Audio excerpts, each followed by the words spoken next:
Un trastorno mixto va a ser la presencia simultánea de dos o más trastornos ácido-base por exceso o déficit de compensación. Esa es como la definición. Ahora, esta asociación puede incluir dos o más trastornos simples o primarios. O sea, no se casen como que el primario es primero y el secundario es después. O sea, lo que se refiere es que es un trastorno simple, aislado, pero pues antes así o sea, de forma técnica se le considera primario o simple, ¿ok?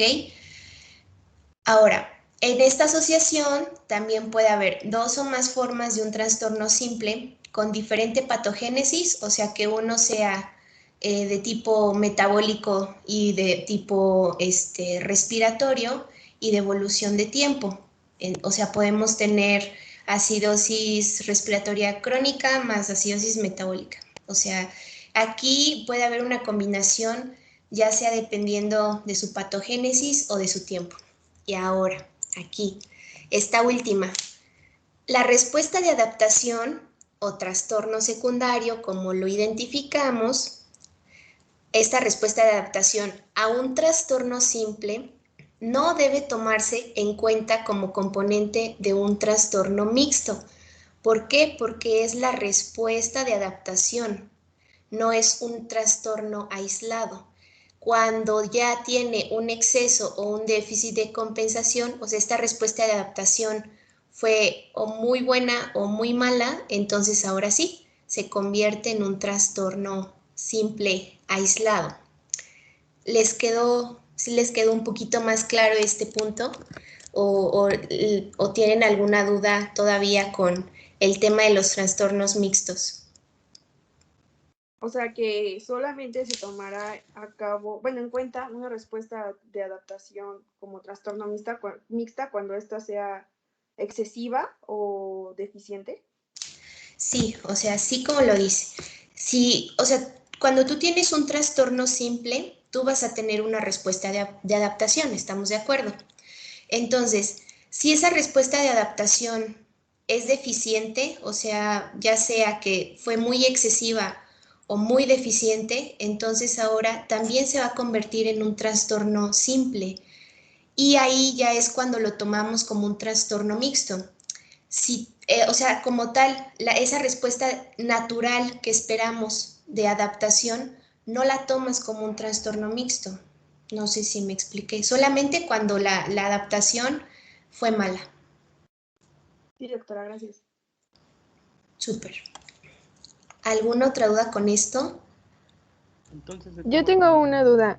Dale. Eh, por ejemplo, cuando es un trastorno primario y digamos que sí se compensa, pues aquí lo tomaríamos como un trastorno secundario la adaptación, ¿no? Así es. Y si esa adaptación está dentro de los rangos normales, ahí ya no se consideraría como un trastorno secundario, sino solamente uno aislado.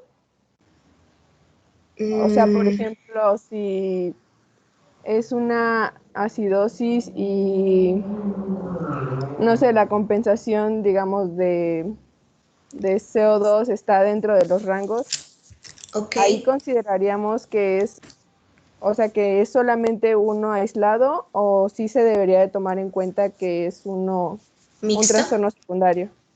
Ok. Mira, lo que tienes que identificar es que el trastorno primario, como así lo hemos estado llamando, es un trastorno simple, o sea, es el que te está desencadenando toda la alteración, ¿ok?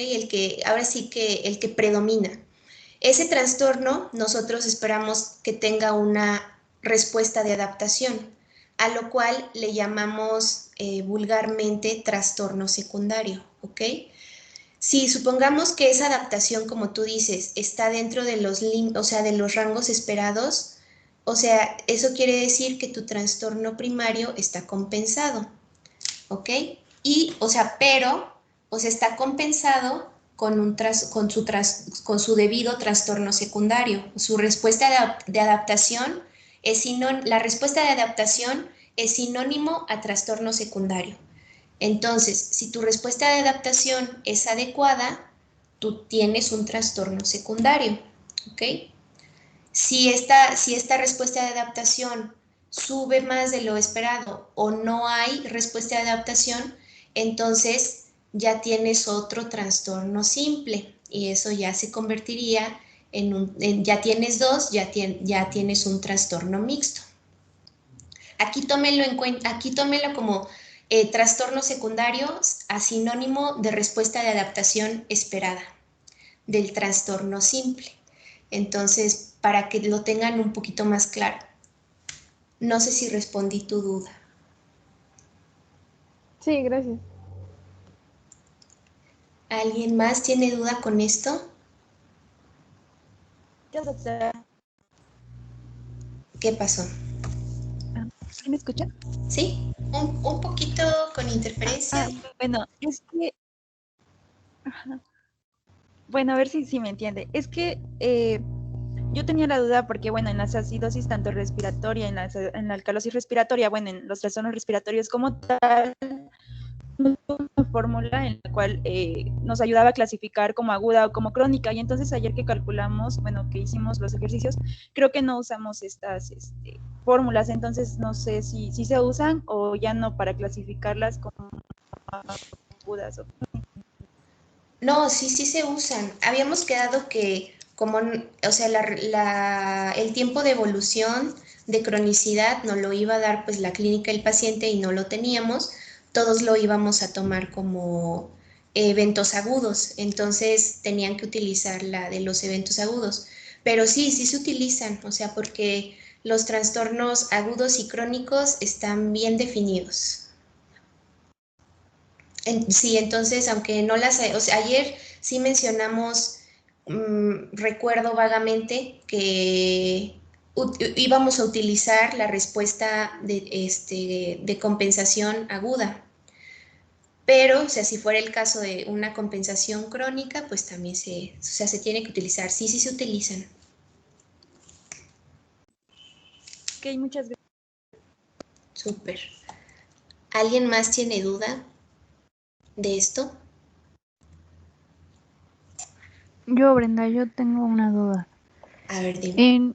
En el caso de que inicialmente esta respuesta de adaptación fuera esperada y estuviera dentro de los rangos normales y lo clasificáramos como un trastorno secundario, pero posteriormente la respuesta sobrepasara los límites, ya sea que fuera como sobre o debajo de los valores esperados, ¿se convertiría entonces en trastorno mixto o seguiría siendo trastorno secundario?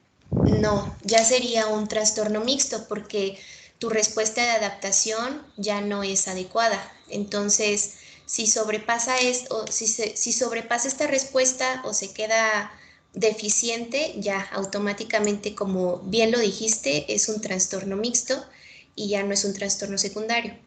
Aquí les digo, para que les sea más fácil de entenderlo, el trastorno secundario o sea, es sinónimo de la respuesta de adaptación esperada de este trastorno simple.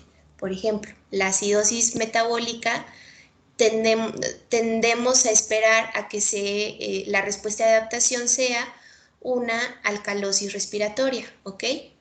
Les digo, nosotros vulgarmente le decimos trastorno secundario, pero es simplemente esa respuesta de adaptación.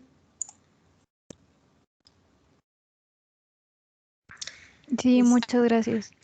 Súper. ¿Alguien más? Yo tengo una duda, doctora. Dale. En el caso de, bueno, de que ya se esté tratando o que se tenga que monitorizar el paciente, ¿cada cuántas horas se vuelve a revisar la gasometría? ¿O depende de cada paciente? Depende de cada paciente. Por ejemplo, en un paciente con cetoacidosis diabética, por lo regular, cada hora le tienes que estar tomando una gasometría.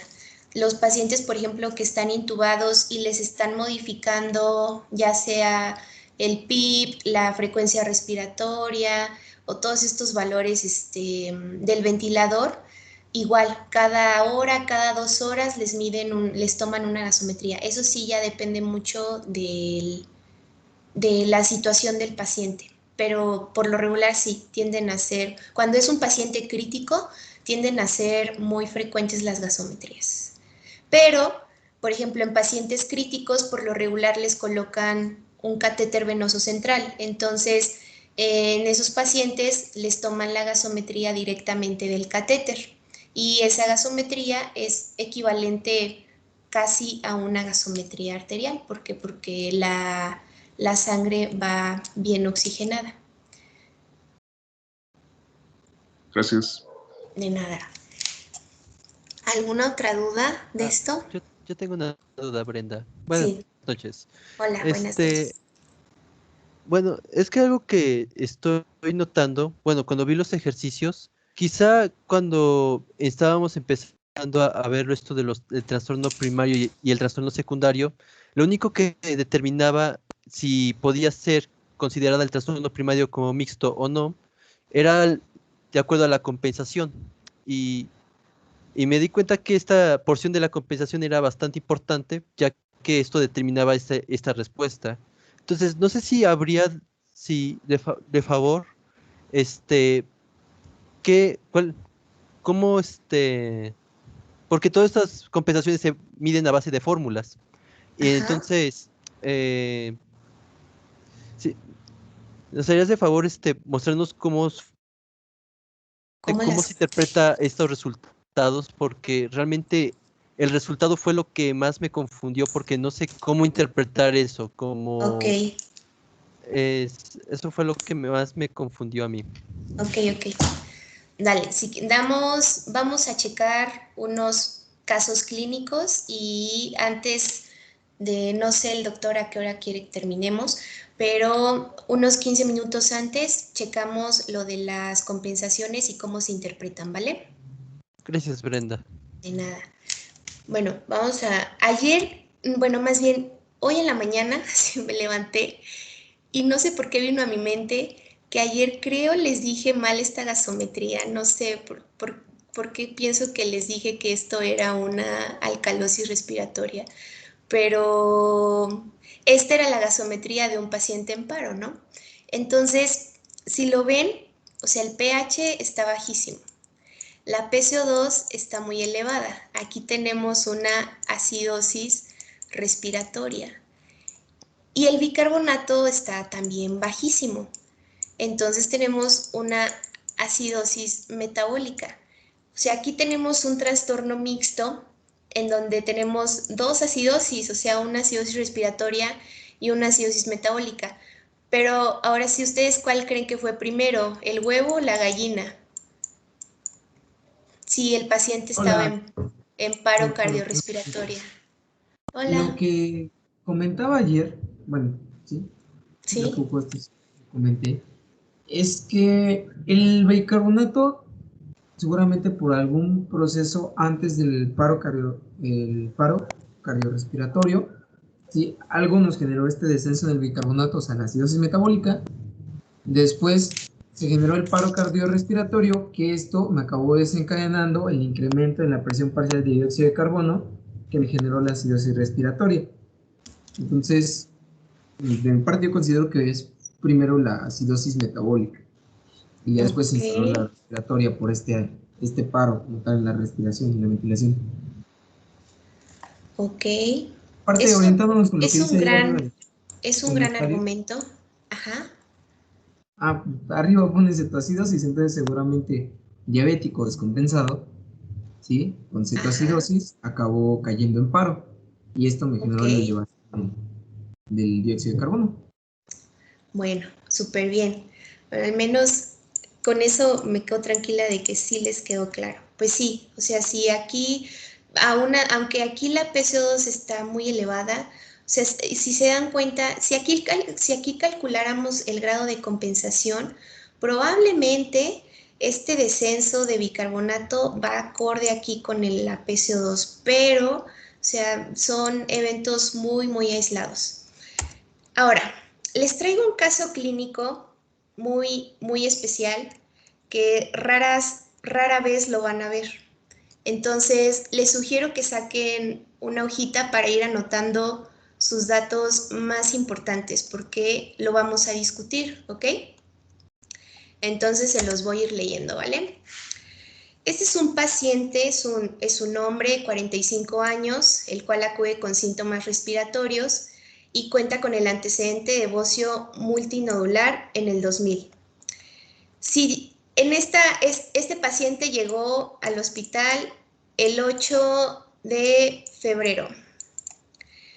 En estas épocas, si tiene síntomas respiratorios, pues ¿qué es lo primero que piensas? COVID, ¿no? Bueno, sale, pues ahí les va. Inició hace 2 semanas con dolor en hipogastrio y fosa ilíaca derecha con intensidad 3 de 10, sin exacerbantes o atenuantes, sin irradiaciones, sin cambios en el patrón de evacuaciones, sin náuseas, sin vómito o datos de oclusión intestinal asociados a hiporexia. Disfagia a sólidos que progresó a líquidos, astenia, adinamia, palidez de tegumentos y pérdida de peso de 25 kilogramos en 2 meses sin documentar fiebre. Entonces, aquí voy a ir tomando participaciones. Como no puedo ver sus nombres, quien quiera participar me va a decir su nombre. Entonces, ¿quién quiere participar y quiere decir cuáles son los síntomas y signos que le llaman más la atención?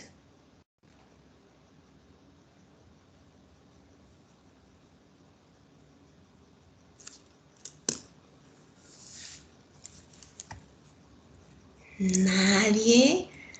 Es que levantamos la mano. Doctor, es que yo Es que creo que alcancé Brenda no mi puede mano. ver las manitas. Si es que no las puedo ver, solo puedo ver mi presentación. A ver, Ok. espérenme. Déjenme, me salgo. A ver. ¿Cómo puedo ver las manitas?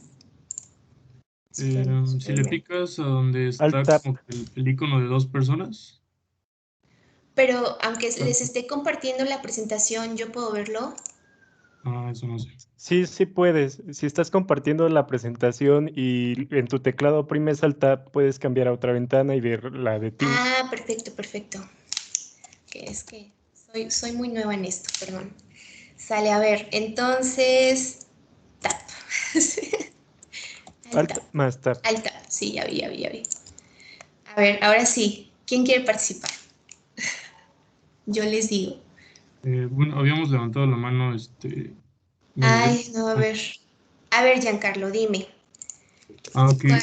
Bueno, por el tipo de dolor, pues tal vez por la zona en la que tiene el dolor, pues tal vez primero podríamos pensar en algo gastrointestinal o en apendicitis, pero la intensidad pues no es tan fuerte y me llama mucho la atención la pérdida de peso que es muy elevada. Podría pensar en algún cáncer que está provocando ya una caquexia. Ok. Obviamente sería pues gastrointestinal por el tipo de los síntomas, como la disfagia. Astenia y dinamia, pues serían, pues ataque al estado general, que también puede ser parte del proceso, pues paraneoplásico. Ok, entonces tú piensas más en un tipo de cáncer. Sí. Súper. A ver, ¿alguien más? Yo, doctora. Ajá, a ver, dime. Algo que también me llama la atención es que dices disfagia sólidos. Entonces, en estos casos, podemos, y después que progresó a líquidos, podemos considerar una posible acalasia o un proceso de tumoración en la región del esófago, pero también podemos considerar también que en la fosa ilíaca derecha tiene una intensidad de 3 de 10. Y aparte de, como dice, apendicitis, podemos pensar en divertículos, podemos pensar en colon irritable. Y pues además la pérdida de peso de 25 kilos es muy interesante porque podemos pensar, pues siempre hay que descartar, ¿no? Un proceso infeccioso, un proceso de tumoración, un proceso autoinmune, ¿no? También. Ok. Muy bien, ¿cuál es tu nombre? ¿Cuál era tu nombre, perdón? Brenda Hernández Reyes. Brenda Estefanía Hernández Reyes. Súper, Brenda Hernández. A ver, ¿quién quería participar? Todos los que quieran participar, todos pueden participar. ¿A ti qué te llama la atención? Bueno, a mí me llamó la atención el antecedente de bocio multinodular, Ajá. que bueno, puede tener la característica de progresión hacia un cáncer y que sea esto por lo que tenga la pérdida de peso en 2 meses. Y las alteraciones ¿cómo se llama? Del tórax. Ok. ¿Cuál es tu nombre? Joana. Joana. Giovanna Gómez Lobato. Gracias, Joana. ¿Quién más? Yo igual, doctora, iba a mencionar el antecedente de óseo multinodular, que podría asociarse a primera vista también con la progresión de la disfagia, que primero es a sólidos, luego a líquidos. Muy bien. Y junto con la dinamia y todo lo que ya he mencionado, la pérdida de peso, igual nos podría indicar así a un cáncer ya de tiroides. Ok. Muy bien, ¿cuál es tu nombre? Brandon Chávez. Brandon. Muy bien, Brandon. Dijiste algo muy importante y que sí tiene que ver. El antecedente del bocio nodular tiene que ver con la disfagia. ¿Alguien más? ¿O tienen alguna duda? Ajá. Pues a mí me llamó la atención el hecho de que el paciente en todo el tiempo que ha padecido sus síntomas no ha presentado fiebre. Entonces podríamos descartar desde ahí un proceso infeccioso, porque si recordamos, los principales detonantes para que un paciente pueda desarrollar fiebre son 3, que son procesos infecciosos, neoplasias o enfermedades autoinmunes. Entonces, considero que desde ahí podríamos descartar una posible infección. Ok. ¿Cuál es tu nombre? Mariela. Mariela. Ok. ¿Algún dato que les interesaría saber de la clínica? ¿Algo Doctora, que consideren creo importante? Bueno, a mí me gustaría saber si... perdón, adelante, compañera. Ay, perdón, gracias. Bueno, en cuanto a síntomas respiratorios, pues, o sea, por el antecedente de disfagia, por el bocio y así, pues, no se pensaría que igual y es como dificultad para respirar, pero no especifica qué tipo de síntoma tiene. Ok, tú te irías más por un problema respiratorio. Ok. En mi caso, doctora, me gustaría saber qué manejo recibió para el bocio multinodular. Ok. Le ofrecieron, obviamente el bocio multinodular es un bocio gigante, entonces le creó una tumoración en el cuello, le ofrecieron tratamiento, es benigno, le ofrecieron tratamiento quirúrgico, pero él no lo aceptó, entonces vive con su tumor en el cuello. Doctora, a mí me gustaría saber sus signos vitales porque, bueno, en este caso el bocio multinodular pues está relacionado con el hipertiroidismo, entonces no sé qué probabilidad haya de que esté cayendo en una tormenta tiroidea. Ok, ahorita les voy a poner la exploración física, pero de síntomas, signos, padecimiento actual, ¿algo más que les interese saber antes de pasar a la exploración? ¿Tiene un reporte de T-RATS o algo? No. Okay. Es paciente de nuevo ingreso y no trae nada. Ok, gracias. O sea, ya sabiendo que sigue con el bocio, o sea, que no recibió ningún tratamiento ni con yodo radioactivo ni quirúrgico, pues obviamente pues este güey está causando una compresión en cuanto a tráquea y esófago que pues, está provocando todo, ¿no? Ok. Bueno. Doctora, ¿antecedentes heredofamiliares de importancia? No tiene antecedentes, como fue un interrogatorio indirecto, no se conocen antecedentes de importancia y el paciente, antecedentes personales patológicos, el familiar menciona que no fuma, alcoholismo ocasional, pero no llega a la embriaguez, y lo demás negado. O sea, es un interrogatorio indirecto, no se pudo obtener mucho, pero el único antecedente de importancia es lo del bocio. Gracias. Súper. Entonces ya de padecimiento actual ya no les gustaría saber. Bueno, creo que ya no hay mucho. Pero ¿a alguien le llama la atención esto? Astenia, adinamia, palidez de tegumentos. En cuanto a síntomas neurológicos, ¿se encuentra orientado o cómo se encuentra el paciente? Ahorita ahí voy. Doctora, Ajá. Igual de lo que decía de la astenia, dinamia de palidez de los tegumentos, pues me hace sospechar de una anemia. Ok, anemia. También por la astenia dinámica que podríamos pensar, por ejemplo, está teniendo una ligera obstrucción en cuanto a vías respiratorias altas, pues puede tener una retención de CO2 y una acidosis respiratoria que también le va a causar esa astenia dinámica. Ok, bueno, entonces ya anotaron sus datos de importancia, le voy a cambiar. Ahora, esto fue que inició hace 2 semanas, ¿ok? Después, se documentó incremento del dolor abdominal el día 4 con una escala analógica del dolor de 10 de 10, ausencia de evacuaciones, sin vómito, sin tolerancia a la vía oral, asociado con disuria, poliaquiuria y sigue sin tener fiebre. El día 7 de febrero, o sea, un día antes de que ingresara, se documenta fluctuación en el estado de alerta, con pérdida de la atención, reactividad, taquipnea. El día que ingresó, es traído al instituto para que lo valora. Entonces, de aquí cambia un poco su perspectiva, algo nuevo se agregó, ¿qué piensan? ¿Podemos agregar sepsis?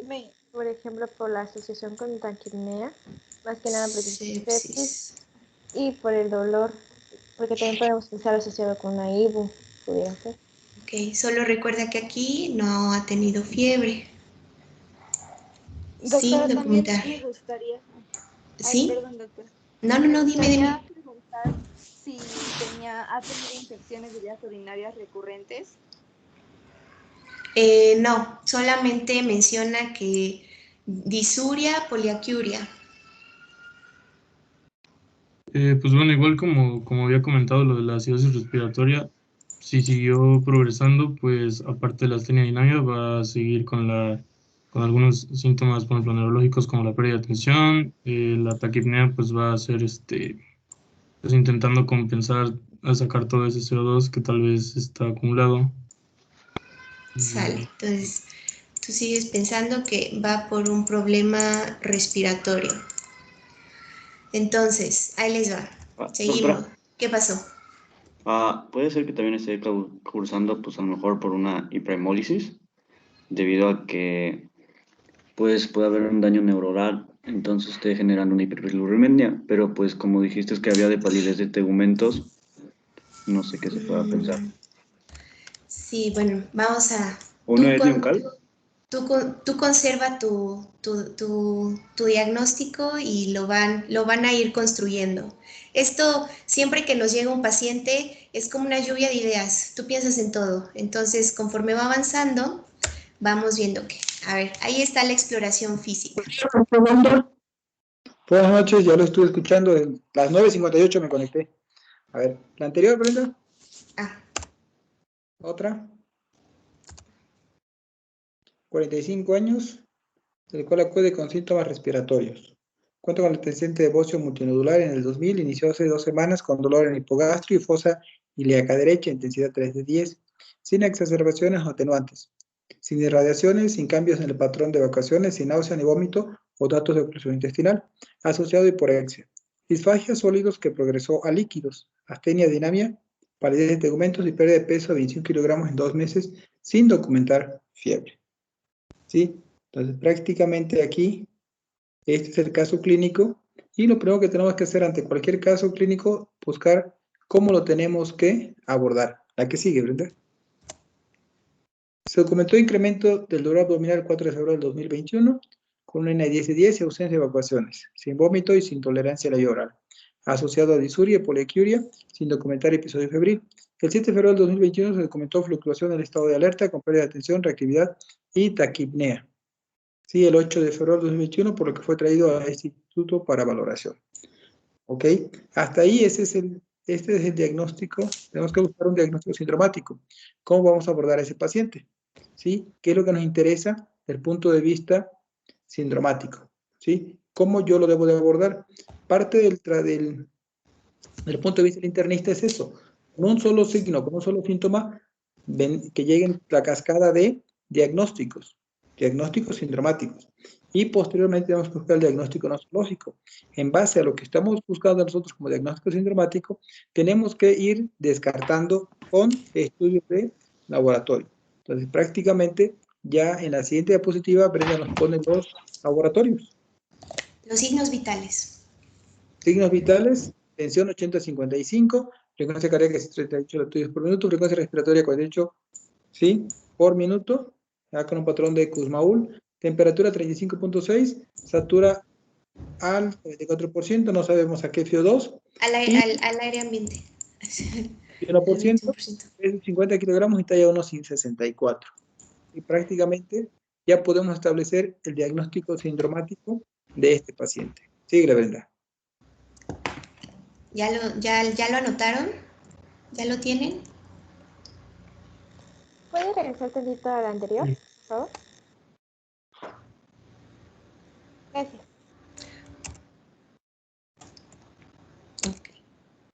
Ahí está la exploración física. Neurológico con desorientación en tiempo, espacio, lugar. Le hicieron, bueno, no focaliza. Piel y mucosas mal hidratadas. Palidez de tegumentos.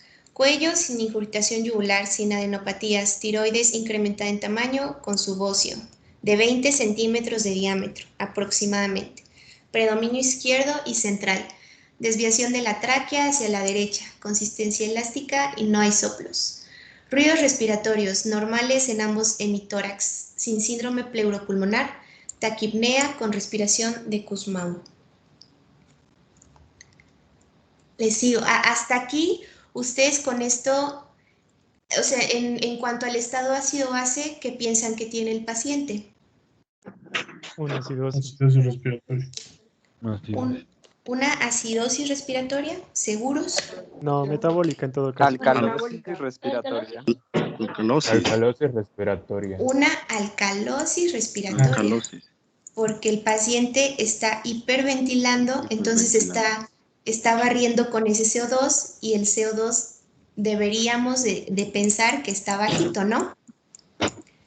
Hasta ahí vamos de acuerdo. Eso es lo que nosotros pensamos. Ahí voy. A ver. Ajá. Pues prácticamente, neurológico con desorientación en tiempo, espacio y lugar. O sea, prácticamente tengo alteradas las funciones mentales superiores. ¿Sale? Piel y mucosas mal hidratadas con palidez de tegumentos. Cuello sin incursión yugular, sin adenopatías. Tiroides incrementada de tamaño, con bocio multinodular, de 20 centímetros de diámetro, aproximadamente predominio izquierdo y central. Con desviación de la tráquea hacia la derecha. Consistencia láctica, no soplos, carotídeos. ¿Ok? ¿Le sigo? Sí. Hasta aquí. Todos ruidos cardíacos de buena intensidad con soplo en foco mitral mesosistólico sin irradiación. Intensidad 3 de 6.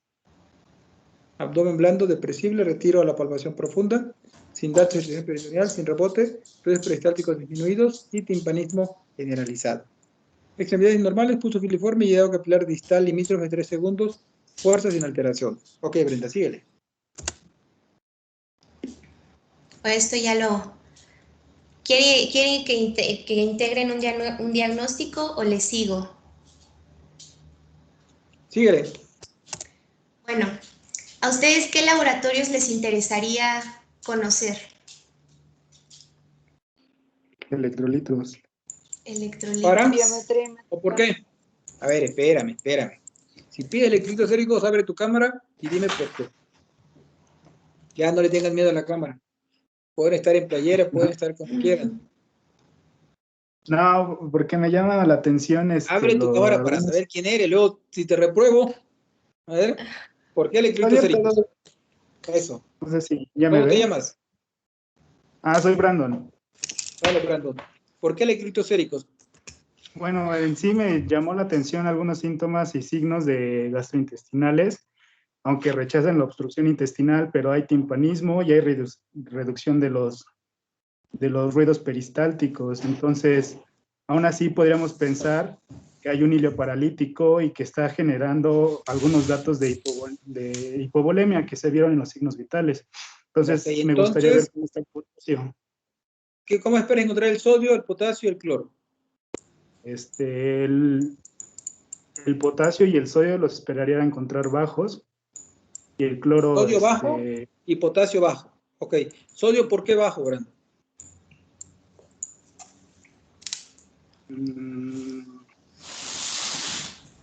Aquí tú puedes opinar, no pasa nada, todos estamos aprendiendo, ¿vale? Lo que quiero saber es cómo lo estás razonando.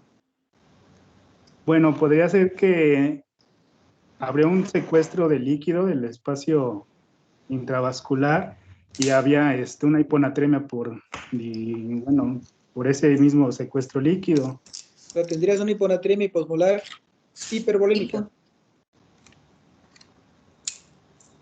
O hipovolémica. O sea, el sodio estaría diluido. Sí. El potasio estuviera disminuido. ¿Y el cloro?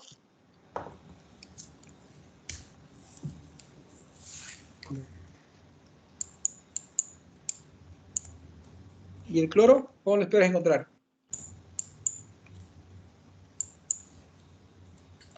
El cloro, pues,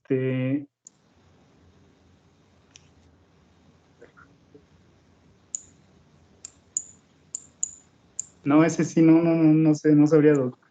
Sale, Brandon, gracias. ¿Quién más? Doctor, bueno, para complementar, igual y en los electrolitos, más que hiponatremia, podríamos pensar en hipernatremia, ¿no? Porque el paciente está hipotenso y entonces, pues obviamente como va a haber un descenso de líquidos, pues el sodio va a tener como que mayor peso y va a estar hipernatrémico. El cloro, pues al no haber pues al no estar tolerando tampoco la vía oral y nos dijo que no había evacuaciones, pues también va a estar disminuido. ¿Cuál es el sodio que mides, doctor? ¿El intra o el extra? El extra. El extracelular. Entonces, si tienes el sodio elevado, vas a jalar agua. Del intra al extra, por ósmosis. Bueno, doctor.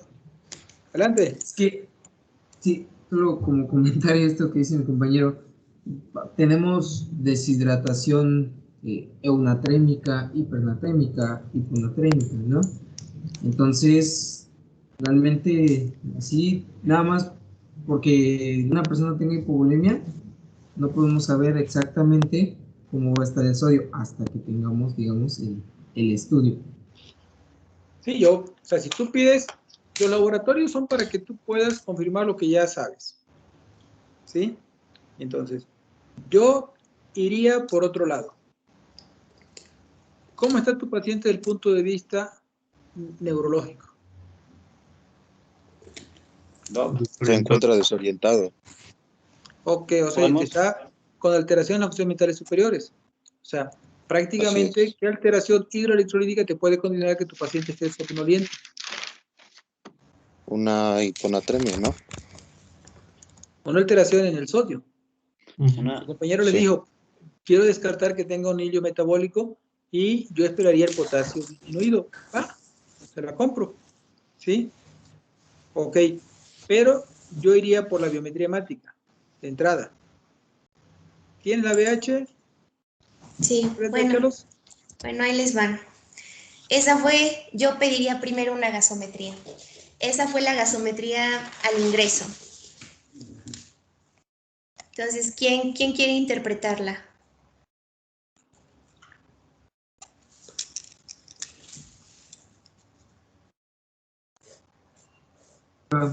Yo, doctora. Dale. Adrián Gasga. Dale, Adrián. Pues, Tiene- el pH bastante disminuido. Ajá. Aquí no es de bastante. ¿Qué tiene? Acidemia. Eso. Ok, acidemia, de inicio. Presión parcial de oxígeno también disminuida. Ujú. Presión parcial de dióxido de carbono sería 84 o 8.4. Por las Ocho. primas. 8.4. 8.4, ok. Sí, es una alcalosis respiratoria totalmente. Ajá. Sí, esa presión está muy baja. El sodio en 139. ¿Tú qué dirías que tiene con el sodio? Sus niveles normales son de 145.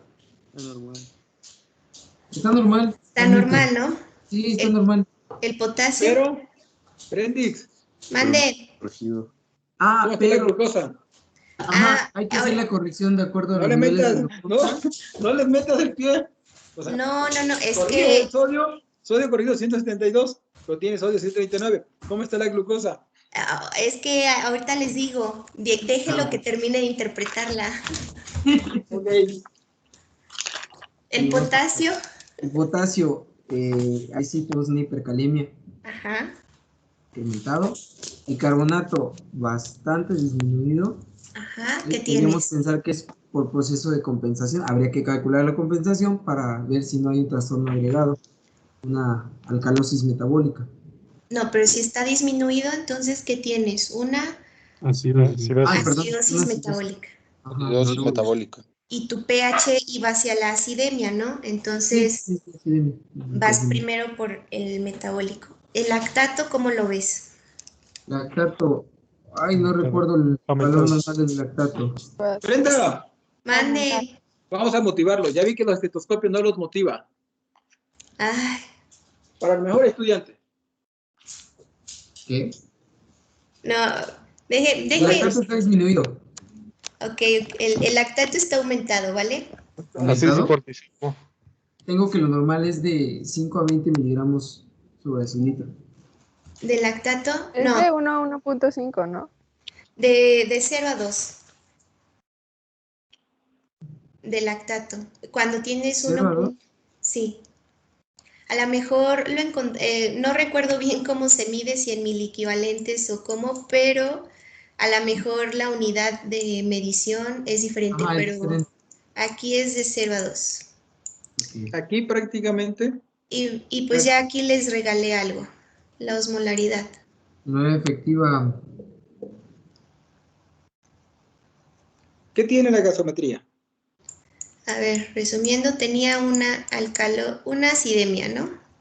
Acidemia. pH disminuido. Tenía una alcalosis respiratoria. Y tenía una acidosis metabólica. Aquí, el trastorno primario sería este, ¿no? Una acidosis metabólica.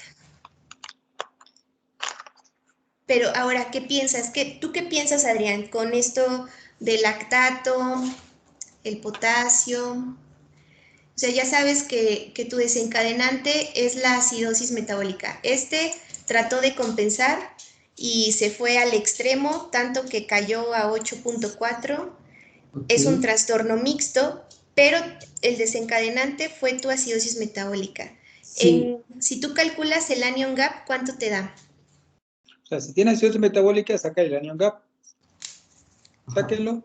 A ver, voy. Respecto a lo del potasio, sabemos que por compensación, ¿sí? Para introducir hidrogeniones al espacio intracelular, estos se bombean contra el potasio y eso puede explicarnos la hipercalemia.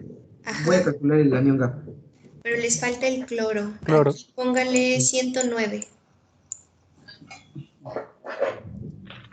¿109 de cloro? Sí. 27. ¿Te da anion gap de 27? ¿Es con el corregido o con el normal? No, con el normal. Acuérdense que habíamos dicho con el sodio corregido en el anion gap.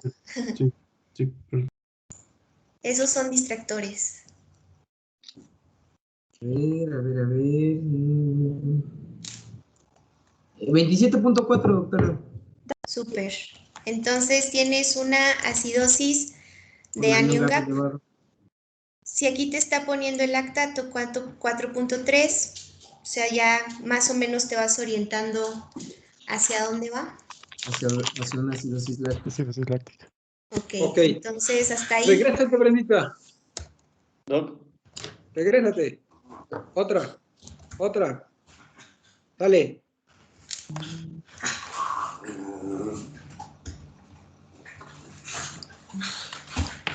Ahí está, Gasca. ¿Qué ves ahí?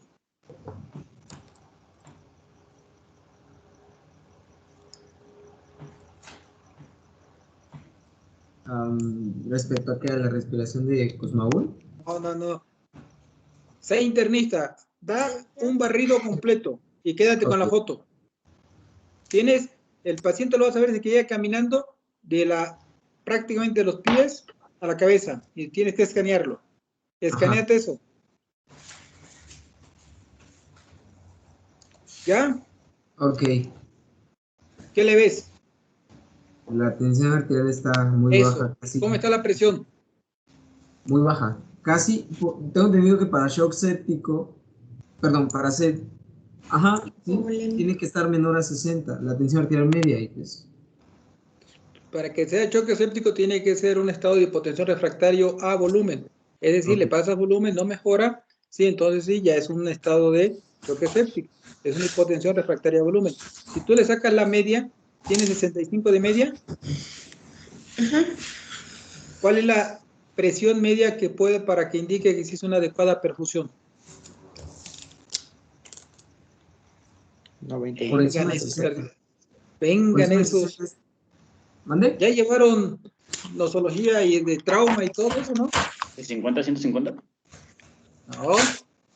No, la tensión arterial media tiene que estar por encima de 60 para dar una... 60 o 70. 70, ¿no? Prácticamente el hecho que tengas esa presión te está indicando que tu paciente está hipotenso. Y está hipotenso te va a condicionar que va a estar prácticamente hipoperfundido. Y está hipoperfundido vas a tener un incremento en el ácido láctico.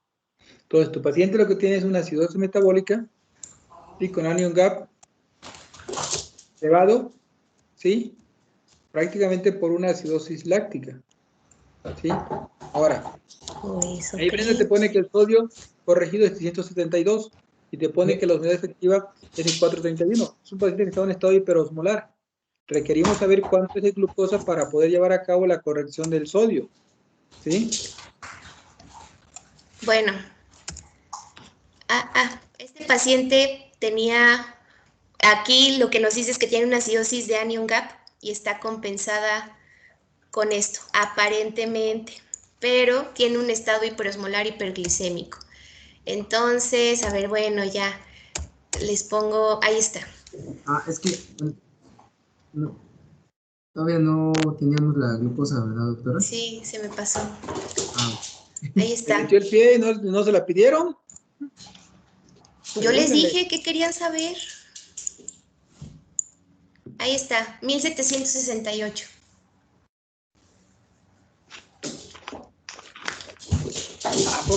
¿A poco lo puedes medir a 1768? Con todo respeto, ese paciente es una paleta.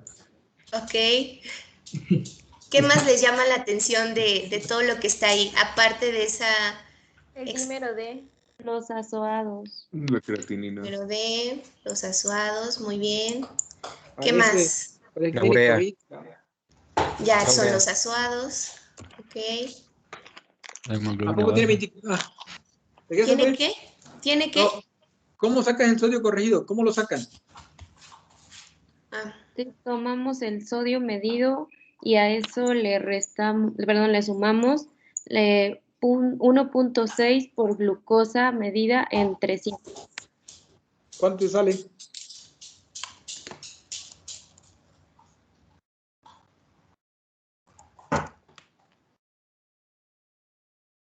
Uno, 172. Ahí está. Brandon, sodio 132 y el potasio está elevado, 6.7. Ahora, ¿la que sigue? Ahí si ustedes pueden ver cómo está la creatinina y cómo está la urea. Y cómo está el boom. ¿Cómo puedo saber qué tipo de lesión renal tengo? Si es aguda, si es prerrenal, renal o posrenal. Entre creatinina. Hágalo. No les quiera meter el pie, doctor, todavía no lo vemos. No, ya lo vieron, ya los chavos son buenos. Bueno. Entonces es que desde ahorita, para que puedan ver todo lo padre que es de la medicina interna.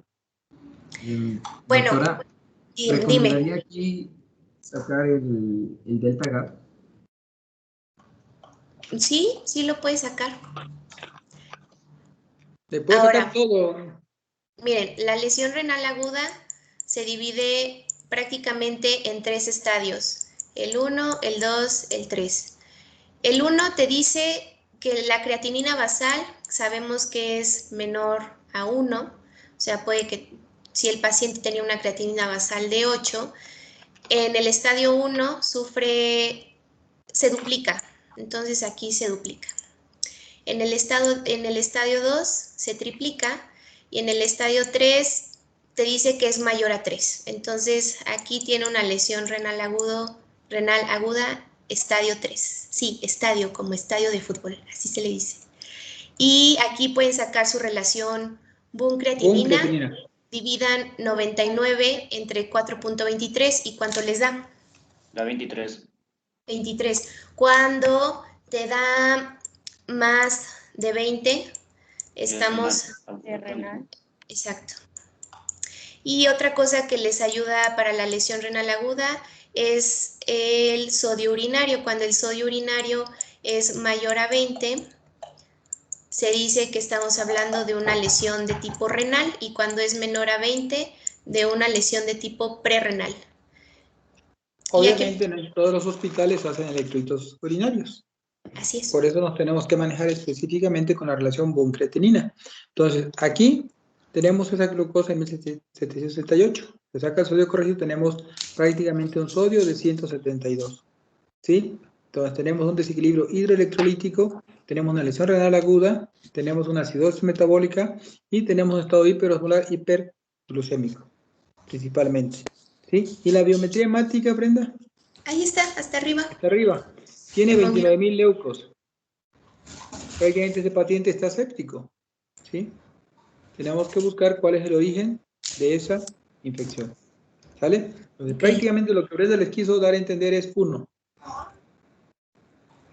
Si ustedes ven prácticamente lo que es la presión arterial, van a poder valorar qué tipo de desequilibrio hidroelectrólico van a presentar, qué tipo de alteración en el equilibrio de base pueden presentar. Ese paciente tiene una PCR de 24.25 y una ferritina de 2197. Insisto, si tuviéramos la tomografía probablemente tenga un cuadro de COVID. ¿Por qué? Por el dímero D, por la ferritina, ¿sí?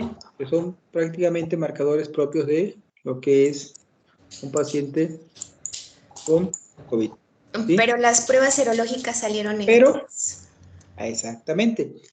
Causas de dímero D, obviamente, un estado de trombosis por ahí.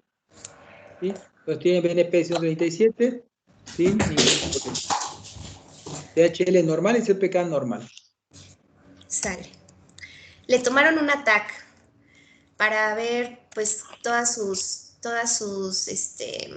alteraciones. Entonces tenía aire libre intraabdominal que sugería perforación de víscera hueca. Se hizo estudio con contraste oral, del cual salió positivo. ¿Qué más? El tumor en el hemicuello izquierdo, que ya se tenía documentado. Nódulos pulmonares y musculares sugerentes de depósitos secundarios, lesiones nodulares hipodensas en mesenterio que corresponden a adenopatías necróticas, depósitos y colecciones. Datos de proceso inflamatorio renal bilateral, y al final tenía ahí una imagen de tejidos blandos en el músculo psoas. Entonces traía ahí una colección ahí. Entonces, estos son sus diagnósticos. Nadie le atinó. El paciente tenía un estado mixto. Tenía una cetocidosis diabética grave más un estado hiperosmolar hiperglicémico. El paciente no se conocía diabético y así fue como debutó. ¿Por qué? ¿Por qué cetocidosis, Brenda? Ahí sí se la... ¿Qué? ¿Por qué cetocidosis? Porque había aumento de triglicéridos. No. Creo que no les puse el ego, pero pues tenía cetonas en la orina. Y también le midieron no, o sea, tenía muchas cetonas. Le midieron también. No. Sí, porque el estado de ayuno te puede condicionar la presencia de cetonas, pero No, esa pero midieron beta hidroxibutirato en plasma y salió elevado. Ah, y por eso hicieron el diagnóstico. Sí. O sea, lo consideraron tanto, o sea, un trastorno como tal mixto. Es muy raro encontrarlo, pero llega... No, porque tienes glucosa muy elevada. Tienes una ¿No era glucosa por muy el elevada. lactato? Sí, también. El lactato Tiende a la tenemos hipertensión. inicio de ciclo de Cori y el ciclo de Cori obviamente nos va a llevar a una... Es un indicativo de cetoacidosis. Así es. La glucosa está muy elevada. ¿Sí? Por eso traía ahí los dos. Síguele. Bocio multinodular, absceso Yes. de SWOT, perforación intestinal, después secundarias de primer desconocido, hipercalemia moderada y probable endocarditis. Le hicieron ecocardiograma. ¿Cuáles son los criterios de Dux para una endocarditis bacteriana?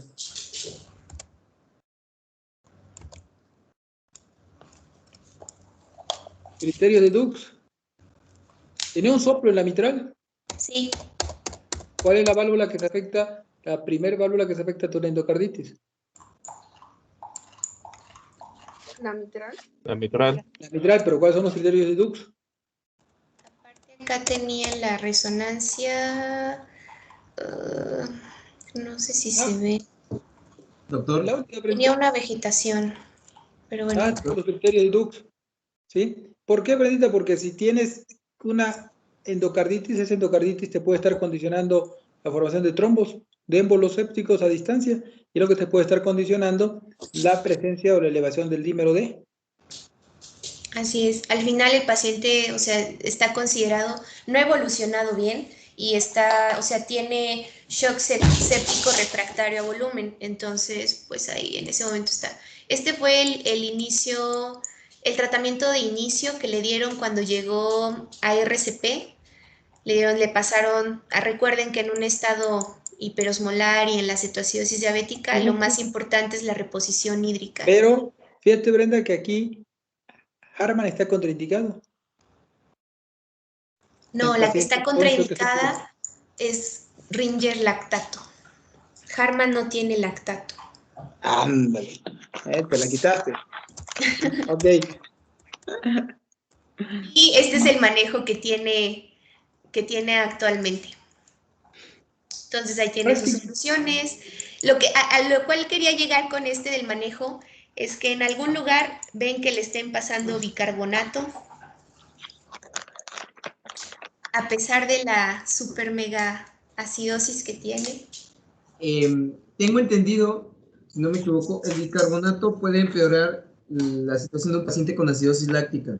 Bueno, con elevación de lactato. Por eso no se debe de dar. Sí, así es. Se ha documentado que el bicarbonato en pacientes con acidosis láctica o cetoacidosis, en vez de mejorarlo, lo empeoran porque intervienen en la eliminación de esos ácidos. Entonces, el paciente no puede eliminarlos y lo único que están haciendo es perpetuar la acidosis.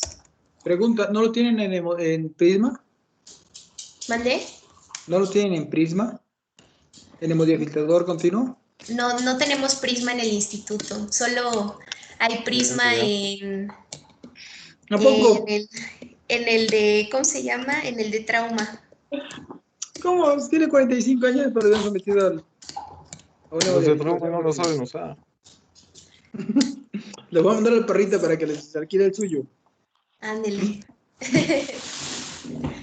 Pero bueno, entonces, este es solo, o sea, yo sé que nos falta mucho por ver de patología de este tipo, pero es una idea para que ustedes, o sea, entiendan que ese pequeño papel que nos imprimen de la gasometría, o sea, va más allá de solo decir, tiene acidosis metabólica, tiene alcalosis respiratoria. O sea, todo nos lo va dando, nos lo va indicando la clínica, el paciente, todo.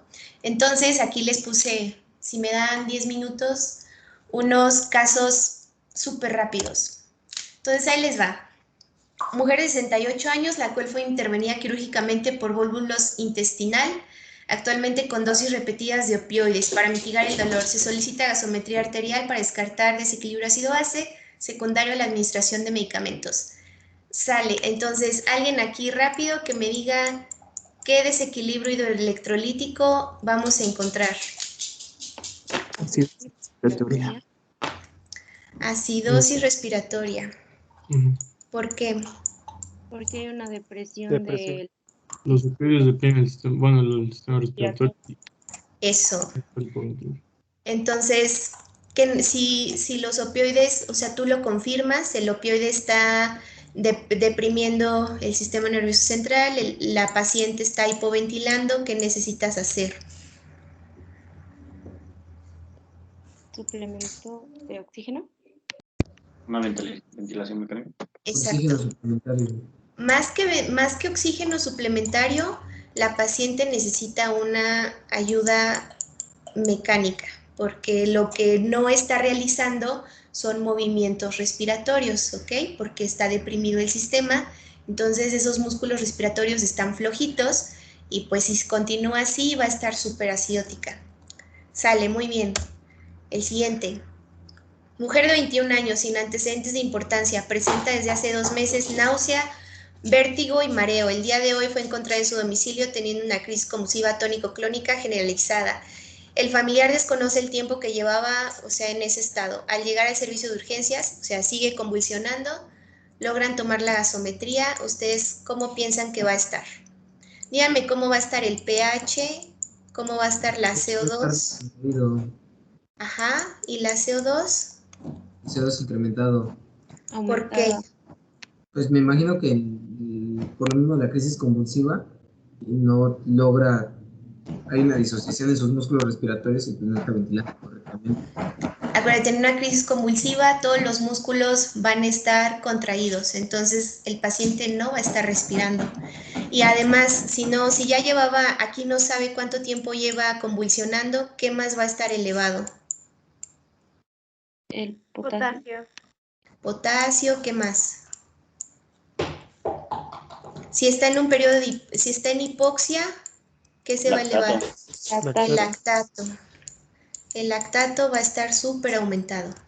Eso, entonces, también, o sea, también.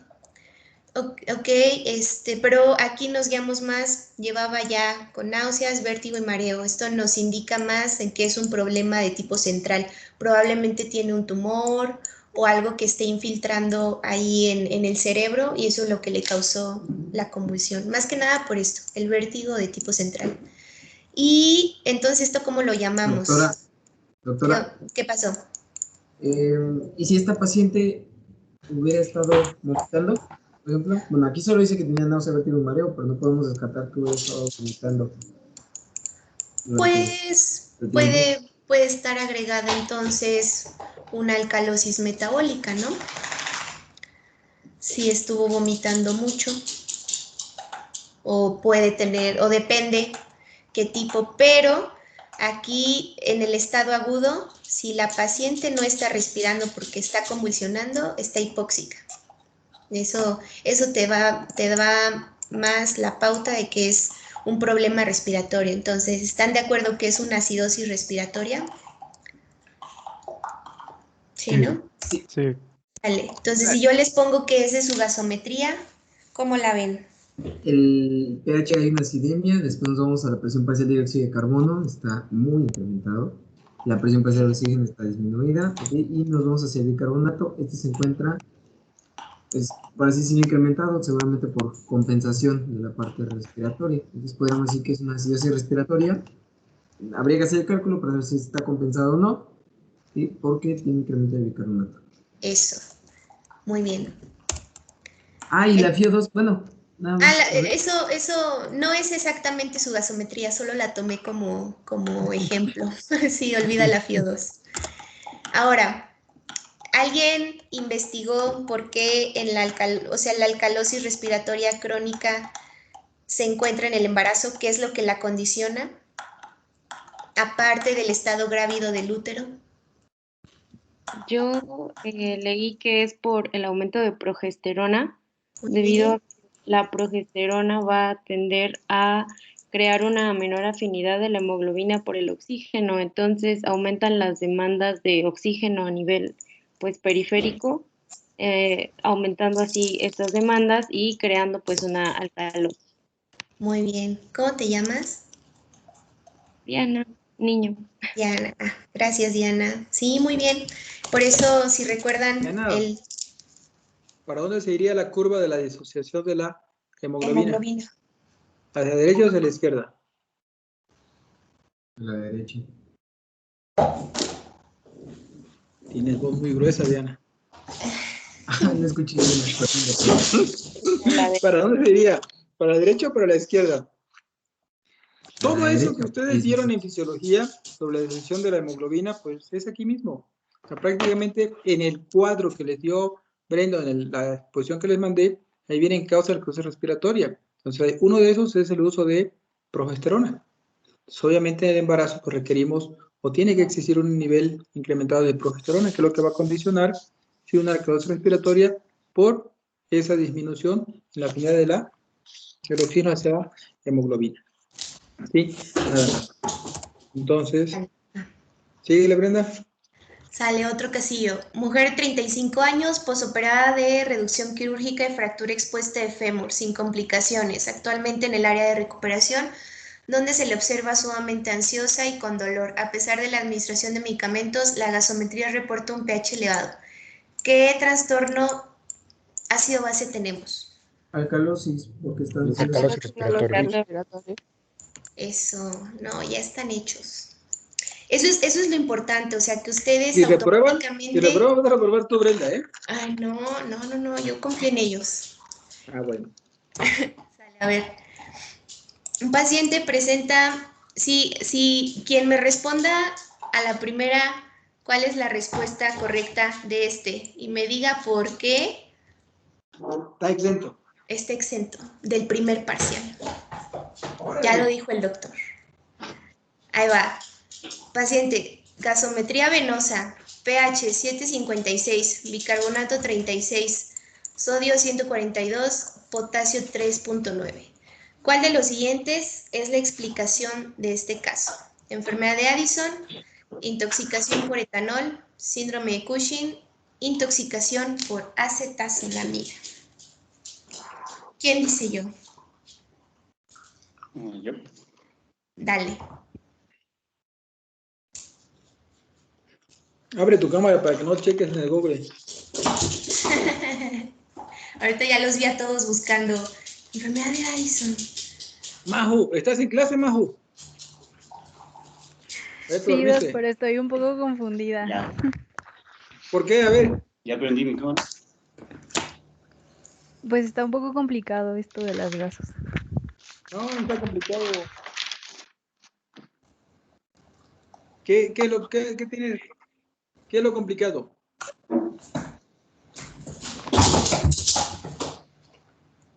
O sea, es las compensaciones se me hacen un poco complicadas. Son las puras fórmulas, nada más. Uh-huh. Eso de las compensaciones es como les dije, o sea, eso es para que, eso les sirve a ustedes como médico clínico ver cómo está el estado de su paciente. Eso es un super plus y que obviamente casi nadie lo hace. Y eso es muy fácil, eso solamente lo haces con las fórmulas y no es necesariamente que te las aprendas, con que las tengas ahí. Ya les dije, pueden usar una aplicación para calcular la compensación Y ya, lo importante de todo esto es que ustedes sepan llevar esto a un diagnóstico, sepan integrarlo, vaya. Entonces, a ver, ¿quién iba a decir? ¿Cuál era la respuesta? Yo. Pero ahorita que mientras seguían hablando, estaba solamente en una, pero ahorita ya por lo que pensé podía haber sido por la otra. Entonces, no sé por cuál irme. Pero, ¿quién más? Que estás en el examen nacional en el ENARC. Así son las preguntas del ENARM, ¿eh? Yo. Dale. Por síndrome de Cushing. Podría descartar la enfermedad de Addison porque es un hipoaldosteronismo y esta tiende a ser acidosis. Y la intoxicación por etanol también es acidosis y sería con anion gap elevado.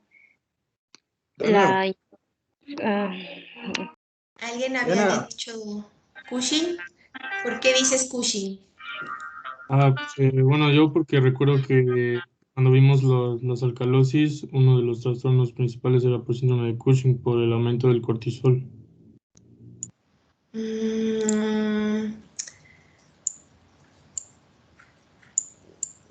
No es la explicación correcta. Doctora. ¿Qué pasó? Bueno, yo había descartado Addison y Cushing por los niveles de sodio y de potasio. ¿No? Ante un hipoaldosteronismo encontraremos un sodio más bajo y ante un síndrome de Cushing podríamos encontrar el potasio más elevado. Ok. Entonces, ¿tú qué dices que es? ¿Recuerdan que era la acetazolamida? Sí.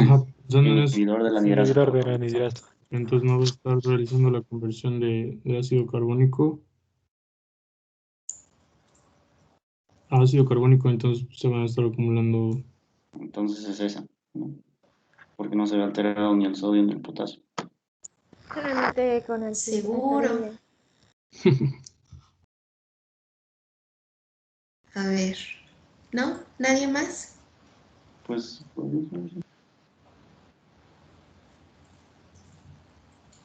ahí les va. Tenemos un pH elevado, tenemos una alcalemia. El bicarbonato está elevado, entonces tenemos una alcalosis metabólica. ¿Recuerdan cuáles eran? O sea, teníamos muchas causas, pero una de ellas y la que perpetuaba este ciclo de estar eternamente en esa alcalosis era el hiperaldosteronismo, el cual te lo genera el Cushing por la reabsorción de sodio, ¿no? Dijimos que era porque se perpetuaba la alcalosis. Es la reducción de sodio y eliminación de potasio y por lo tanto no va a estar funcionando bien el transportador de potasio hidrogeniones y se van a eliminar los hidrogeniones. Pues sí. O sea, si como ya lo dijeron, la intoxicación por acetazolamida, o sea, si tú das mucha acetazolamida, no vas a reabsorber bicarbonato, fin. Entonces todo el bicarbonato lo vas a estar eliminando y esta es una causa de acidosis no anion gap. La intoxicación por etanol también es una acidosis. La enfermedad de Addison también te condiciona una acidosis metabólica.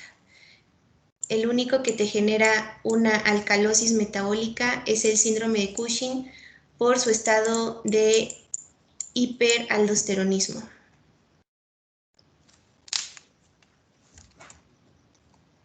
Y no, el potasio tendríamos que tener una hipocalemia y una hipernatremia. ¿Y qué tal si no? O sea, ¿qué tal si no lo tienes como tal? Entonces que no es ley, ¿no? Ajá, exacto. O sea, acuérdense que a veces nos podemos encontrar casos atípicos de las enfermedades. No siempre nos lo vamos a encontrar como lo dicen los libros.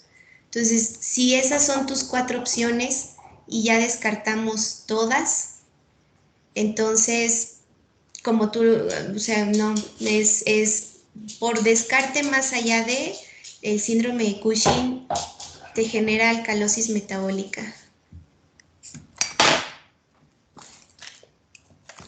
Sale, a ver, creo que esta es la última. Mujer 30, ¿ya llevaron OBSTE? Sí. Sí, excelente. Mujer 38 años. Ok. 38 años, está embarazada, embarazo postérmino, antecedentes de placenta previa en el embarazo anterior, ingresa a unidad tocoquirúrgica para inducción de trabajo de parto con oxitocina. Mientras estaba llevando a cabo el parto, la paciente refiere dolor torácico intenso, se acompaña de disnea, taquipnea, ansiedad. A la exploración física está hipotensa e hipoxémica. ¿Qué piensan que le pasó?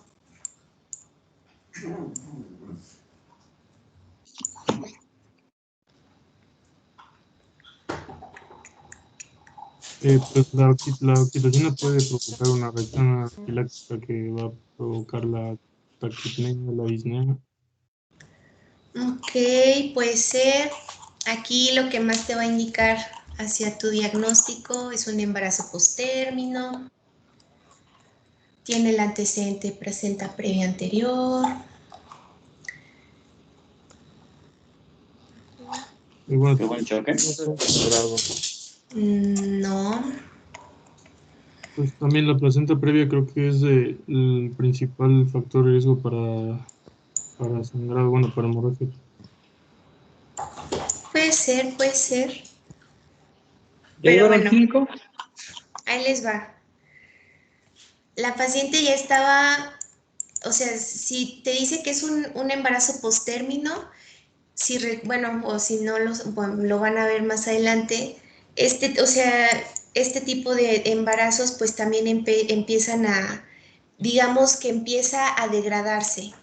Entonces le pasaron oxitocina, para no hacérselas largas, se le fue un émbolo de apnios hacia el pulmón y o sea, le generó el mismo efecto que un TEP.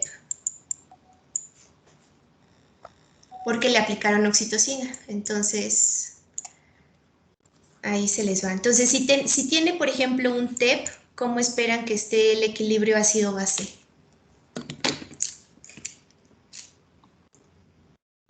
Acidosis respiratoria.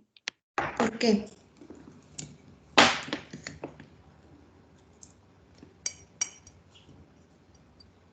Porque no va a haber una adecuada hematosis, entonces se va a acumular el CO2, ¿no? Ajá. O sea, va a haber una obstrucción. ¿Quién más? ¿Quién más quiere decir algo?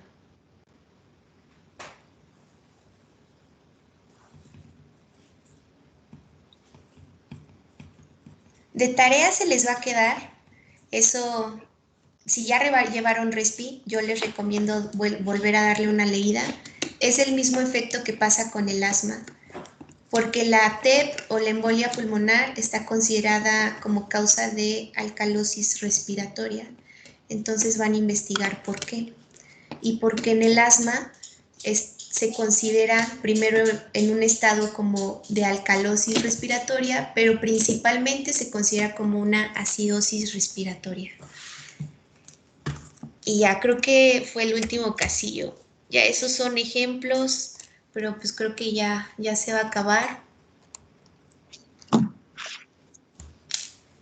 No sé, ¿quieren agregar algo que les siga generando mucha duda, aparte de la compensación?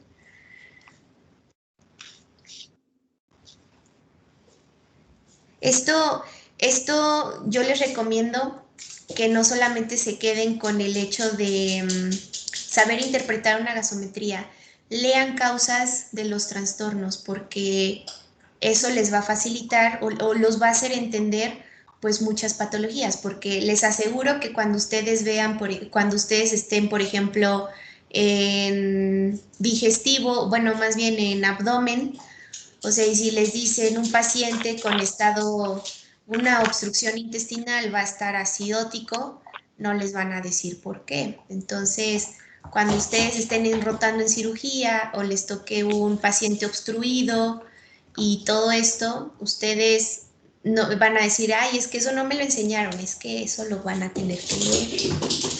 Entonces, siempre lean mucho para entender esto. A mí lo que me interesaba de darles esta clase era que supieran la importancia del equilibrio ácido-base y hasta dónde te puede llevar. ¿Comentarios?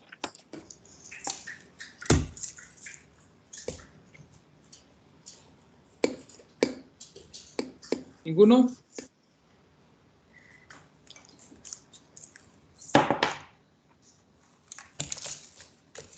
Mañana, ¿qué sigue, Brenda?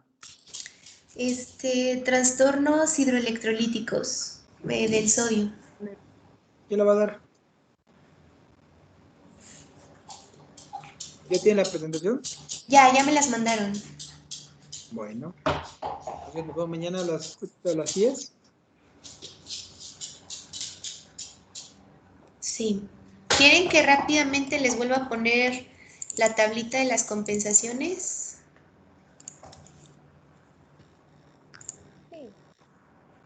A ver, Sí, por favor. A ver, díganme, es que tengo entre...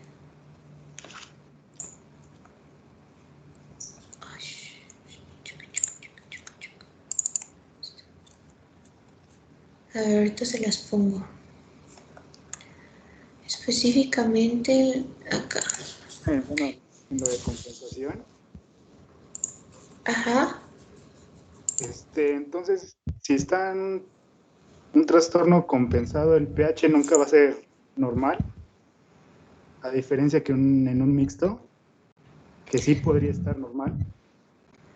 Puede que sí esté normal y puede que no. O sea, no es una regla como tal que si está compensado vas a tener ay, sí ya ven la presentación, ¿no, verdad? Sí. Sí. Ay. A ver, espérenme.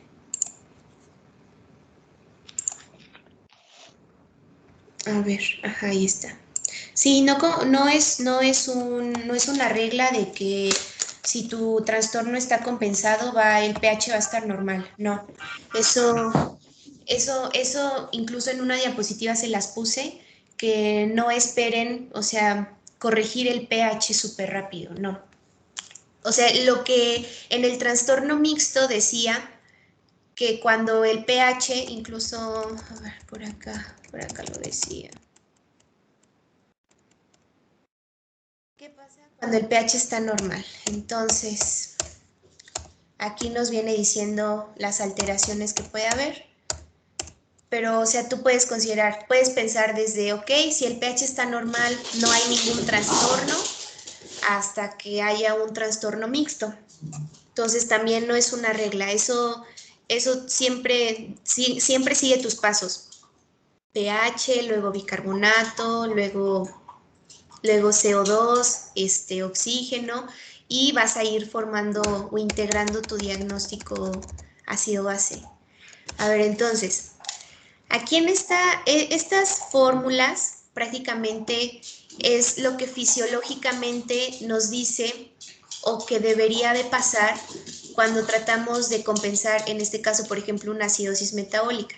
Dice, si por cada 1000 equivalente que el bicarbonato disminuye, la PCO2 tiene que disminuir 1.3. Entonces, ¿se acuerdan? Habíamos hecho un ejercicio de, por ejemplo, si yo tengo 15 de bicarbonato, mi bicarbonato normal es de 22, entonces me disminuyó 7. Entonces, si me disminuyó 7 miliequivalentes, multiplicas 7 por 1.3 y es lo que esperarías que debería de disminuir tu PCO2. Entonces, por ejemplo, aquí te da 1.3, a ver, 1.3 por 7, te da 9.1.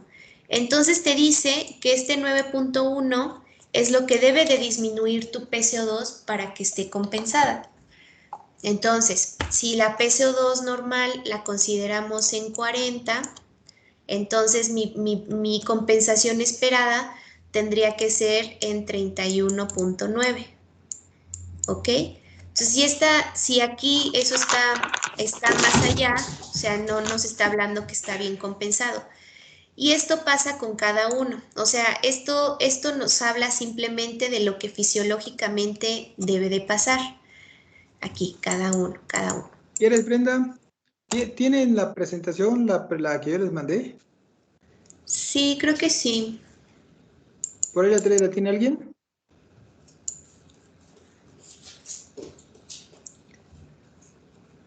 Bueno, aquí nada más rápidamente. Aquí pueden usar cualquier fórmula. Por ejemplo, en la acidosis metabólica la que más se usa es la fórmula de Winter, pero pueden usar cualquiera. Lo que aquí nos explica, la fórmula de Winter ya te da un número exacto. En todas las demás fórmulas, el resultado que te da es lo que debe de disminuir. Por ejemplo, aquí el resultado te da lo que debe de disminuir la PCO2. Entonces, este resultado se lo debes de restar a tu PCO2 normal. En este caso, aquí el resultado que te da, debes de sumárselo a la PCO2 normal. Y así con cada uno. Este triangulito se llama delta. El delta te dice la diferencia de el valor normal menos el valor real. Entonces aquí el delta de bicarbonato es el bicarbonato normal, ponle 22, menos el bicarbonato real, teníamos 15. Entonces esto es lo mismo para la PCO2, y el bicarbonato. Entonces realmente las fórmulas simples como de sustituir valores. Y acá, dependiendo lo que tenemos, es se lo sumo o se lo resto al valor normal. Entonces, fin, esa es la compensación que espero tener. Y estos son límites de compensación. O sea, si la compensación va más allá de estos límites, ya automáticamente ya no es una compensación esperada, ya es un trastorno agregado. Entonces, esto cuando sean internos o cuando lo quieran hacer, simplemente lleven siempre su tablita, y hagan ejercicios y con eso les va a ir facilitando las cosas. Oye, Brenda, una pregunta. Sí. En el caso de que estuviéramos haciendo, por ejemplo, las fórmulas a mano, siempre tomaríamos el valor normal del bicarbonato en 22 y de la PCO2 en 40. Eso puede ser estándar, pero pueden tomarlo como valor normal. Es que algunos toman el bicarbonato 22 y otros lo toman en 24, pero pues tómenlo como 22 en bicarbonato y en PCO2 40, que es como la media. Gracias. Para fines de exámenes, Brenda, ¿cuál déjales uno? 22 bicarbonato y 40 CO2. Aquí lo anotamos.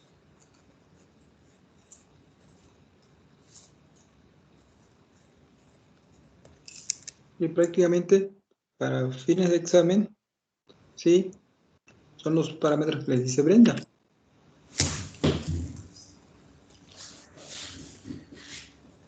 Sí, muchas gracias.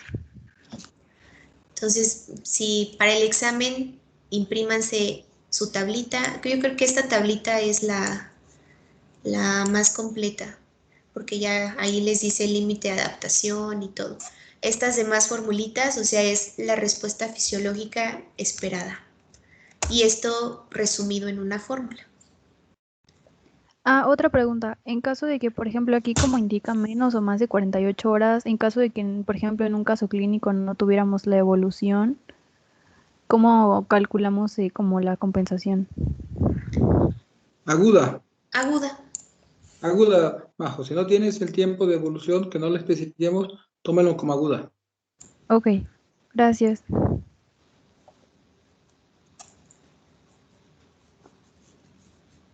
Listo. ¿Algo más que quieran preguntar? Aquí lo que hizo Brenda en la clase de hoy fue ponerles casos clínicos. Obviamente los casos clínicos, sí, lo que implica es que ustedes, como bien les dijo, tienen que saber cuáles son los principales padecimientos que van a desencadenar los diferentes trastornos. ¿Sí? Entonces les puso el del opioide, prácticamente una acidosis respiratoria por depresión del sistema. ¿Sí? Más adelante se las cambió, les puso la fisiopatología o la fisiología que se lleva a cabo en el embarazo, el incremento en la progesterona, obviamente una alcalosis respiratoria. ¿Sí? Entonces, aquí se trata de que ustedes conozcan el padecimiento. Si saben el padecimiento en automático, ustedes van a poder ser capaces de poder determinar la alteración en el equilibrio ácido-base que se puede presentar. ¿Sí? Entonces, muchas veces vemos los casos clínicos y hacemos nosotros nuestro propio diagnóstico. ¿Sí? Es muy difícil ver el caso clínico, ¿sí? Opinar. Obviamente siempre vamos a discernir con el que está viendo al paciente. Por eso, muchas veces cuando nos piden que nosotros hagamos un comentario respecto a ciertos pacientes sin conocerlo, lo ideal es quedarse callado. ¿Por qué? Porque es muy difícil ver los laboratorios, ¿sí? Y ver al paciente. O sea, son dos entes totalmente diferentes, ¿sí? Y siempre los que son los auxiliares diagnósticos solamente es para corroborar lo que ya sabemos. El puro hecho de que un paciente esté con hipotensión es un paciente que va a estar con choque séptico. El puro hecho de estar con choque séptico, pues obviamente vamos a estar desencadenando un problema de acidosis láctica, muy probablemente en cuanto a lo metabólico, ¿sí?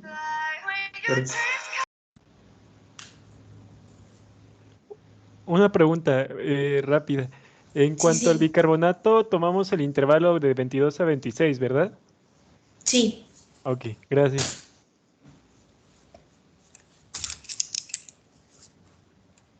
Ahorita les paso la diapo de los valores normales.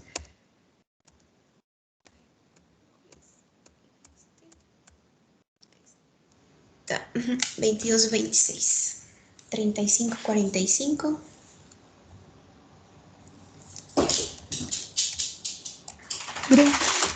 Esta diapo. ¿Mandé?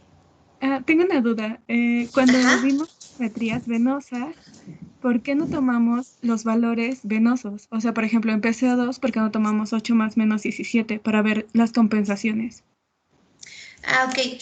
Aquí, si se acuerdan, aquí les había explicado que le puse unos asterisquitos porque, o sea, aquí dice que puedes presentar, pues, este valor de 40 más menos 8 o más menos 17. Entonces eso puede variar.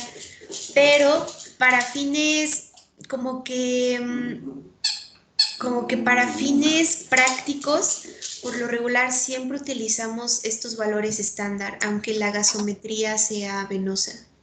Tiende a variar muy poco. Por ejemplo, acá, vean, el bicarbonato decía que solo puede variar 2000 equivalentes. A lo mejor el pH sí un poquito más, pero acuérdense, aunque aquí el pH nos puede decir mucho, nos puede decir nada, lo que nos va a decir todo siempre va a ser la PCO2 y el bicarbonato. Pero aunque diga venoso, aunque diga arterial, al menos para fines de examen, tomen los valores arteriales. Esto que yo les puse de 8 más menos 17 es meramente como académico, educativo. Ok, gracias. De nada.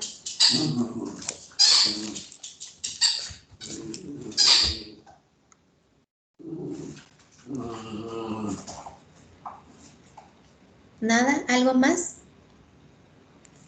Sí, una pregunta. Doctora, para el cálculo del déficit de bicarbonato, ¿también ocupamos el 22 o el 24? Ocupen para todo 22. Ocupen para todo 22. Gracias. Doctora, una pregunta. Sí. Se hacía mención que había, bueno, en caso de que fuera una alteración de equilibrio ácido-base mixta, eran 2 o más. Sí. Entonces mi cuestión aquí es, en dado caso que sea una triple, y bueno, en uno de los libros que nos había compartido decía que la más común era una acidosis metabólica con anion gap aumentado, con alcalosis metabólica, con una acidosis o una alcalosis respiratoria. Entonces, ¿cómo sería un contexto clínico de este caso y qué tomaríamos como de base para calcular la compensación? O sea, acuérdate, si ya es un trastorno mixto y en este caso tienes 3 trastornos, Entonces, significa que no está compensado. O sea, si tú lo dices, o sea, por ejemplo, o más bien a lo que te refieres es que cómo llegaste a la conclusión que era un trastorno mixto de 3 en el grado de compensación, pues uno, te lo va a dar, puede ser que te lo dé tu misma evolución del paciente, porque por ejemplo, como dices, tengo una acidosis metabólica más una alcalosis metabólica, eso solo lo vas a saber con el delta gap. Si sacas tu delta gap y te da, creo que si no mal recuerdo, es mayor, o no recuerdo bien si es mayor o menor a 2, ahí te dice que es una, vamos a ver, te digo, te dice que es una alteración mixta, y si aparte tienes tu alteración en en la PCO2, entonces ya ahí se agregó tu trastorno respiratorio.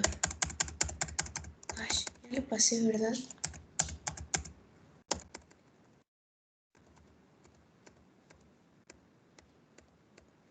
La verdad, o sea, de las literaturas que me llegan a mencionar los trastornos de 3, dice que son, o sea, sí, extremadamente raros, pero pues sí llegan a pasar. En ese caso, yo creo, la verdad nunca me ha tocado, pero en ese caso, por ejemplo, sí, mira, era mayor de 2. Si tienes un trastorno donde están estas dos, puede que tu pH esté normal, si, bueno, ya lo pasé, pero decía, si mi pH está normal, mi bicarbonato está normal y mi anion gap está elevado, entonces tengo aquí una acidosis de anion gap más una alcalosis metabólica, y eso solo lo llegaste a saber por el delta gap, porque como tal, viendo los valores, no vas a llegar a esa conclusión. Y si aparte de eso, o sea, ya calculaste tu delta gap, te dice que tienes estos dos trastornos, pero supongamos tienes aparte una acidosis respiratoria, entonces ya ahora no tienes solo 2, ya tienes 3. Pero ese grado, o sea, finalmente ese grado de compensación, pues tendrías igual que calcularlo con el que esté predominando en este caso, pero es como muy extraño, muy extraño saberlo. La verdad es que sí no sé cómo calcular la compensación en un trastorno de 3. Pero lo investigo y les digo cómo. Sí, gracias. No, de nada.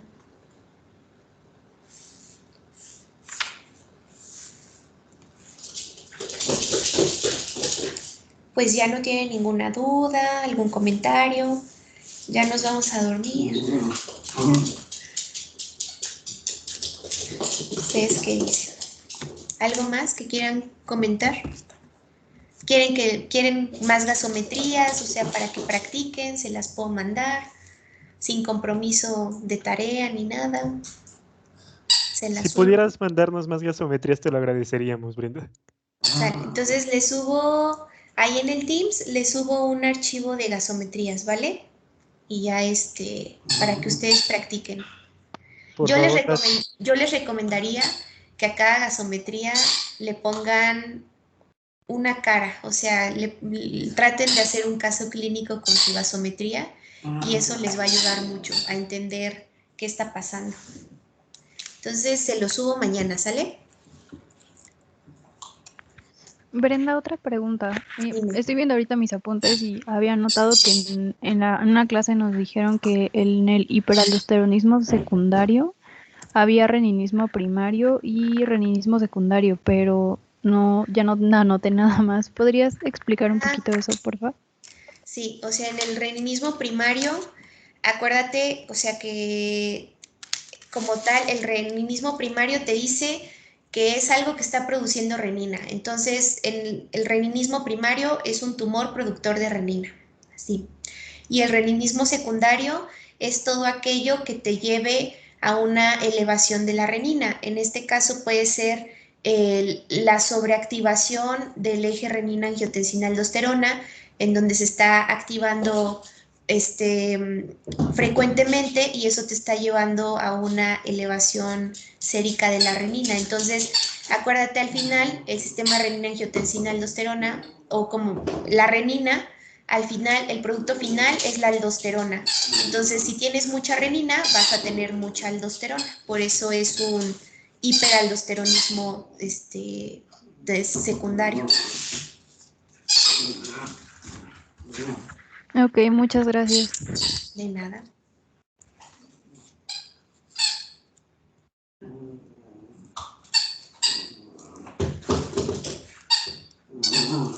¿Alguna otra duda? Disculpen al perrito, está medio loco con su juguete. Pues ya, si no tienen ninguna duda, yo creo que ya hasta el doctor se fue a dormir, ya nos abandonó aquí, o literal solo estoy hablando yo solita, no sé. Pues ya, entonces nos vemos mañana, ¿no? Sí, está bien. Sí, Sí, muchas gracias. De acuerdo, muchas gracias. ¿Tienen alguna otra duda, chicos? ¿O les gustaría, si llegamos a tener tiempo, piénsenlo, pongan, o sea, si nos llega a sobrar tiempo de esto de las clases, antes del examen podemos dar un repaso breve de lo más importante, pero ya ustedes me avisan, ¿sale? Muchas gracias. Y mañana les subo sus Sí, casos. estaría muy bien, gracias. No, de nada. Descansen, chicos, nos vemos mañana. Gracias. Bye. Igualmente. Gracias. Gracias, doctora. Gracias, Brenda. Nada, bye. Gracias, hasta luego.